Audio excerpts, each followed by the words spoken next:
여러분들 반갑습니다. LS 일렉트릭 같이 이야기 나눠보겠습니다.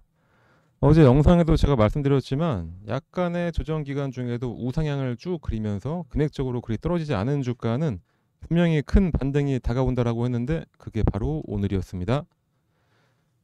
겹겹이 쌓여있던 호재도 있지만 새로운 소식도 계속해서 나오고 있죠. 일단 LS 일렉트릭의 바로미터라 할 수 있는 HD 현대 일렉트릭의 실적이 엄청나게 나온 걸로 확인됐습니다. 매출과 영업이익 모두 전년 동기 대비 엄청나게 증가했는데 특히 영업이익이 257%가 증가했다는 게 상당히 눈에 띄네요. 거기다가 벌써 수주잔고는 70% 가까이 달성해서 3분기면은 목표는 채울 것 같고 어느새 수주잔고는 7조가량으로 늘어났습니다. 제가 왜 현대일렉을 바로미터로 보냐면은 작년 기준으로 수주잔고가 유일하게 조단위에 되었던 종목이 유의했던 게 LS일렉과 현대일렉 이 두 개였습니다. 현대일렉이 이 정도의 실적이 나왔다면 당연히 그에 상응하는 LS 일렉트릭의 실적도 예상이 되겠죠.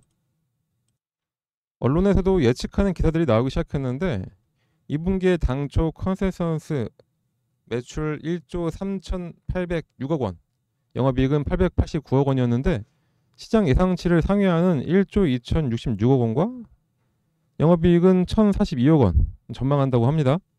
자, 하지만 저는 그 이상도 충분히 가능하다고 예상이 되는데요. 그 이유는 제가 뒤에 가서 더 자세하게 말씀드리도록 하고, 그리고 새로운 소식도 한 개 나왔었죠. LS전선하고 데이터 센터용 세계 최초로 초전도 솔루션을 출시를 했습니다. 여러분들이 알고 있는 그 초전도체 그건 아니고요. 그것보다 훨씬 더 상용화가 잘 된 실질적으로 바로 출시 가능한 그런 솔루션인 겁니다. 그러니까 절대 테마성 그걸로 보시면 안 됩니다. 이번에 출시한 솔루션은 22.9kV의 낮은 전압으로도 154kV급 대용량 전력을 송전할 수 있어서 도심에서 신규 변전소를 짓지 않고도 전력 공급을 확대할 수 있는 아주 큰 특장점이 있습니다. 거기다 전자파도 발생시키지 않아서 님비 현상, 혐오 시설을 기피하는 현상이죠. 이런 현상에 대한 아주 효과적인 대안으로도 꼽히기도 하고 있습니다. 기존 변전소를 대체하는 초전도 스테이션은 변압기가 없이 분배기만으로 구성이 되기 때문에 기존의 변전소의 대략 한 20분의 1 정도의 규모로 설계가 가능해서 공사 비용도 당연히 절감이 되고 충분한 경제성까지 확보할 수가 있습니다. 아까도 말씀드렸듯이 이건 개발 단계가 아니라 이미 LS 에코에너지를 통해서 베트남 전력연구소와 협력해서 베트남 내 도입을 추진을 하고 있고 그 외에도 해외 마케팅을 지금 본격적으로 진행을 하고 있다고 하니까 솔직히 규모 면에서 대장주가 HD 현대일렉 같긴 했었지만 LS도 그에 못지않게 다변화를 하면서 규모가 점점 커지고 있습니다. 이제는 누가 대장주다 말할 필요가 없이 그냥 엎치락 뒤치락 하고 있는 것 같습니다. 그런 면에서 제가 누차 강조해드렸던 게 이번에 전력 인프라 투자 관련해서 가장 확실한 종목을 잡으라고 말씀드렸습니다. 제가 지난 2, 3월부터 계속 말씀드렸던 걸로 기억하는데요. 전력 쪽에서는 현대일렉트릭, LS일렉트릭 이 두 개만 보면 된다고 제가 꾸준하게 강조했었고 전선주 같은 경우에는 수주 내용도 알 수가 없고 단지 관련주에다가 개별 주가가 낮아서 사람들이 접근하기가 쉬우니까 급등한 면이 있어서 길게 보지는 말라고 했습니다. 결국에는 그렇게 됐죠. 전선주들은 단기로 봤을 때는 잘 매도하신 분들 정말 큰 수익 냈겠지만 조금이라도 늦게 들어가신 분들은 아마 지금쯤이면 엄청나게 물타기 하고 계실 것 같습니다.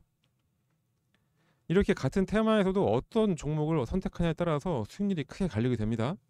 그 부분을 잊지 마시고요. 며칠 전에 MS 클라우드 대란이 나면서 전 세계가 한번 들썩였었죠. 국내에서는 아주 크게 와닿지 않았었는데 이거 솔직히 정말 난리도 아니었습니다. MS 클라우드에 장애가 있었다는 건데 그 덕에 아마존이 운영 중인 아주르가 갑자기 각광을 받았다는 이야기까지 나왔었죠. 자, 여기서 중요한 게 뭘까요? 지금 웬만한 전산망은 회사 자체의 서버를 사용한다기보다 클라우드를 사용한다는 거죠. 클라우드에 오류가 생기니까 바로 전 세계에 악영향을 주는 이런 사태가 발생이 됐습니다. 자, 그런데 그 클라우드에 하나의 오류가 아니라 전력 자체가 끊긴다 이런 생각 한번 해보셨나요? 정말 악몽 그 자체가 될 겁니다. 그래서 전력 인프라가 그만큼 중요하다는 겁니다.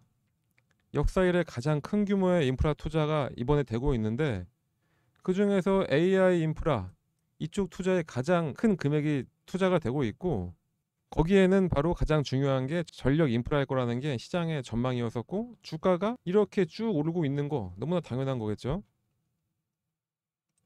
전력 인프라에 어마어마한 투자가 되고 있다는 거는 지난 3, 4월 때부터 제가 강조했던 내용입니다. 뭐 일전에도 한번 말씀드렸던 적은 있긴 한데, 이번에 문제가 많았던 MS 그리고 오픈 AI, 이 두 회사가 2028년까지 1000억 달러, 하나로 대략 135조 원입니다. 이만큼을 투입해서 슈퍼컴퓨터를 포함한 초대형 데이터 센터를 구축하는 스타게이트 프로젝트를 추진 중에 있습니다. 이 프로젝트는 현존하는 가장 큰 데이터 센터에 투입된 금액의 100배 이상 규모로 알려졌었죠. 이번 MS 클라우드 장의 가장 큰 수혜를 본 회사가 아주르를 운영 중인 아마존. 자, 그 아마존도 역시 마찬가지로 AI 클라우딩 컴퓨터 시장에서 향후 15년간 데이터 센터 건설에 대략 한 1,500억 달러, 이쪽은 대략 하나로 202조 원입니다. 훨씬 더 크죠? 이만큼을 이미 투자를 하기로 했고, 그 센터를 짓기 위해 부지까지 확보한 거로 확인됐습니다. 자, 아마존의 자회사 아마존 웹 서비스 AWS, 실질적으로 이 회사가 아마존의 클라우드를 담당하게 되는데, 이 회사의 부동산 보유량이 2020년 이후에 현재 2배 이상 증가하게 된 걸로 확인됐습니다. 부동산이 증가됐다. 넓은 부지에 데이터 센터를 짓겠다는 이야기죠. 자, 외국의 빅테크만 그런 게 아니라 한국 빅테크 역시 마찬가지입니다. LG U+, SK텔레콤, 네이버, 카카오, NHN 클라우드, 초대형 데이터 센터를 지금 각각 운영 중에 있고, 추가적으로 더 설립하려고 준비 중에 있다고 하죠. 어떠한 산업이든 간에 새로운 산업이 태동을 하게 되면은 가장 먼저 그 산업을 지속 가능하게 해줄 인프라 구축이 가장 먼저 선행돼야 되는데, 이 엄청난 데이터 센터들이 문제없게 작동을 하게 만들려면은 가장 중요한 게 당연히 전력이겠죠. 하루 24시간 365일 내내 전기 공급이 끊기면 절대로 안 됩니다. 그러다 보니까 우리가 잘 눈치채지 못하는 상황에서 이미 전력회사들의 매출은 엄청나게 늘어나고 있고, 수주 잔고도 계속해서 쌓여가고 있고, 그에 맞게 주가는 쭉쭉쭉 올라가고 있습니다. 시장의 컨센서스를 분석을 해봤을 때 확실한 대장주라고 평가받고 있는 HD 현대일렉트릭, 작년 말 기준에 이미 수주 잔고가 5조 3,700억 원이었고, 제가 두 번째로 보라고 했던 LS 일렉트릭 역시 작년 말 기준으로 2조 3,260억 원의 규모의 수주 잔고가 확보가 되었던 상태였습니다. 그래서 제가 2, 3월부터 무조건 들어가야 된다라고 강하게 말씀드렸던 거였고요. 올해 초부터 전력 관련 업체들 큰 상승을 하고 조정기에 반납하지 않고 거의 그대로 지키는 종목 LS 일렉트릭 거의 유일했습니다.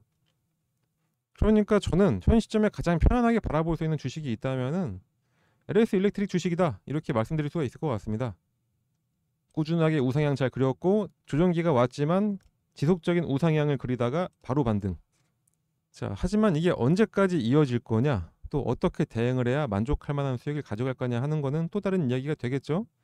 이렇게 상승한 종목도 여기에서 매수해서 여기에서 매도하면 손실 나는 겁니다. 제 영상 보시는 분들 중에 분명히 이러신 분들도 있으실 겁니다. 다음 달 MSCI 편입 1순위가 바로 LS 일렉트릭입니다. 주가가 살짝 우행보 흐름을 보이면서 어느 정도 다 손바뀜도 일어났고, 조정기라 할 수 있는 조정기도 이미 거쳤으니까 외국인들과 기관들의 패시브 자금이 다시 들어오는 사이클이 돌아왔다고 보입니다. 자, 그런 만큼 이제는 LS 일렉트릭 전략만 잘 짜면 수익 내는 거는 어렵지 않다고 보입니다. 그래서 우리 여러분들 걱정할 필요 없이 편안하게 수익 가져갈 수 있도록 저희가 투자 전략은 이미 다 만들어 놓은 상태입니다. 금액대별로 어떻게 대응을 해야 되는지, 지금 들어가도 괜찮은지 아니면 추가 매수해도 괜찮은지, 그럼 얼마의 매도를 해야 큰 수익 가져갈 수 있는지 당연히 들어가 있고요. 여러분들은 가기 힘든 기업 탐방, 그 관련된 정보까지 다 들어가 있습니다. 여러분들은 고민이나 분석 같은 거 할 필요가 전혀 없이 그냥 이거 딱 받아서 그대로 따라 하시면은 수익 잘 가져갈 수 있습니다. 받으시는 방법은 상단에 나와 있는 요 번호로 그냥 숫자 1, 그냥 1만 써서 저희 쪽으로 문자 발송해 주시면은 이 전략 자료 회신해 드리도록 하겠습니다. 여러분들의 문자를 받는 이유가 여러분들의 번호를 알아야 저희가 이 자료를 회신해 드릴 수가 있어서 받는 거니까 부담 갖지 마시고 그냥 문자 발송해 주시면 되고요. 문자 발송하시는데 10초도 안 걸리죠? 그 10초 딱 이용해서 이런 좋은 자료 받아갈 수 있는 기회가 여러분께 생긴 겁니다. 자, 그러니까 지금부터 바로 휴대폰 꺼내서 문자 발송하시면 되겠습니다. 자, 그럼 지금까지 영상 계속 봐주셔서 너무나 감사드리고요. 영상 끝나기 전에 구독과 좋아요 한 번씩 눌러주시는 거 잊지 말아주시기 부탁드립니다. 여러분들을 위한 영상을 제작하는데 아주 큰 힘이 되고 있습니다. 다시 한번 부탁드립니다. 자, 그러면 저는 다음 시간에 더 좋은 정보로 찾아뵙도록 하겠습니다. 감사합니다.